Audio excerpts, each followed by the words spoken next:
Good morning class. This is in continuation my previous video. Unit cell. अब हम यहाँ per unit cell पढ़ेंगे कि उसका हमें अरेंजमेंट किस तरीके से होता है और कितने टाइप से हम उसको क्लासीफाई कर सकते हैं. तो यूनिट सेल्स जो होती हैं वो 3 डायमेंशनल होती हैं, बिल्कुल, usually containing 2 to 3 layers of particles. Unit cell are repeated over and over to give macroscopic crystal structure of the solid. So, starting anywhere with the crystal results in the same unit cell, each particle in the unit cell is called lattice point. अब देखिए, इसको थोड़ा सा समझिए. हमारा जो crystalline solid है उसको हमने क्रिस्टलाइन सॉलिड्स के में जो प्रॉपर अरेंजमेंट है क्रिस्टल लैटिस का उसको नाम दिया है. अब जो क्रिस्टल लैटिस है उसका और स्मॉलर यूनिट क्या आ जाता है, दैट इज यूनिट सेल. और यूनिट सेल किन से बना है, लैटिस पॉइंट से. अब अगर आप इन सर्कल्स के अरेंजमेंट को देखें तो यहाँ पर ये जो पॉइंट्स हैं, these are known as crystal lattice. इनको हम क्रिस्टल लैटिस कहते हैं.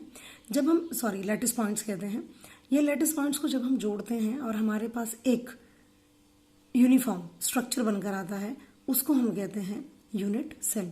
तो यूनिट सेल का भी डिवीजन क्या आ गया है, लैटिस पॉइंट्स आ गए हैं. लैटिस पॉइंट्स को जब हम बराबर मिलाएंगे लाइंस के थ्रू सिंपली, तो वो हमें यूनिट सेल का डेवलपमेंट देगा. एक्चुअली इसको एक्सप्लेन करने के लिए थोड़ी बॉल ज़्यादा बड़ी बनाई गई हैं. एटम इतने बड़े नहीं होते हैं, छोटे होते हैं और लाइंस में ये गैप नहीं होता. ये जो 2 एटम्स के बीच में गैप दिखाए, ये 2 एटम्स हैं basically.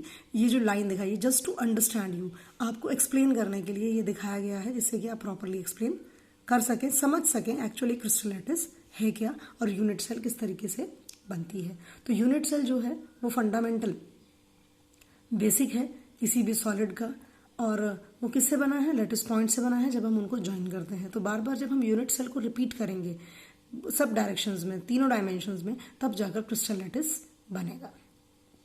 This is unit cell. अब देखो, ये जो पूरा का पूरा बड़ा आपको दिख रहा है, this is a crystal lattice. ये पूरा एक क्रिस्टल लैटिस है, किसी भी अरेंजमेंट है. अब इसकी रिपीटिंग यूनिट क्या है, हमने रिपीटिंग यूनिट ढूंढी. ये ब्लू कलर की जो हमारा बॉक्स है, this is the repeating unit. आपने इसको ऊपर रिपीट किया, साइड में रिपीट किया, पीछे रिपीट किया और भी रिपीट किया, और तब जाकर आपका एक स्ट्रक्चर बनकर आ गया बड़ा, and that is known as crystal lattice. तो ये पूरा का पूरा हो गया क्रिस्टल लैटिस. रिपीटिंग यूनिट इसकी ये छोटी वाली है, दिस इज यूनिट सेल. और यूनिट सेल किससे बना है, लैटिस पॉइंट से. तो ये जो पॉइंट्स हैं, ये जो हमने स्ट्रेट लाइन्स के थ्रू क्या किए हुए, ज्वाइन किए हुए हैं, they are known as lattice points. Now I think this is very much clear to you कि क्रिस्टल लैटिस क्या है, यूनिट सेल क्या है और लैटिस पॉइंट्स क्या है. सो हमारे पास इन यूनिट सेल्स के बेसिस पर ही हम 3 तरह की बेसिकली यूनिट सेल्स को क्लासिफिकेशन करेंगे. प्रिमिटिव क्यूबिक यूनिट सेल्स, या बॉडी सेंटर्ड या face centred. First of all I want to show you the diagram. This is basically the diagram.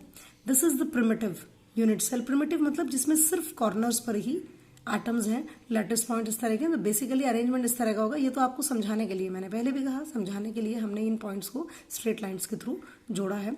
तो ये अरेंजमेंट होगा. ये सिंपल क्यूबिक है. This is body centred. ये second type की आपकी यूनिट सेल है. बॉडी सेंटर्ड मतलब पूरी बॉडी के बीच में एक एटम प्रेजेंट है, जैसे कि ये दिखा रखा है आपको, और इनके सेंटर्स को जोड़ा है बेसिकली बॉल्स के. इसका सेंटर से इसका सेंटर, इसका सेंटर, इसका सेंटर, तो इस तरह की फिगर निकल कर आएगी. And the last one is that is face centred. मतलब हर एक फेस पर कितने फेसेस हैं, इसके 6 फेसेस हैं. एक क्यूब में कितने फेसेस हैं, क्यूब है 1 2 3 4 5 और एक 6 फेसेस हैं. तो इसमें हर फेस पर एक एटम है, तो that is known as face centred. और वो इस तरीके से अरेंजमेंट आपको दिखाई देगा.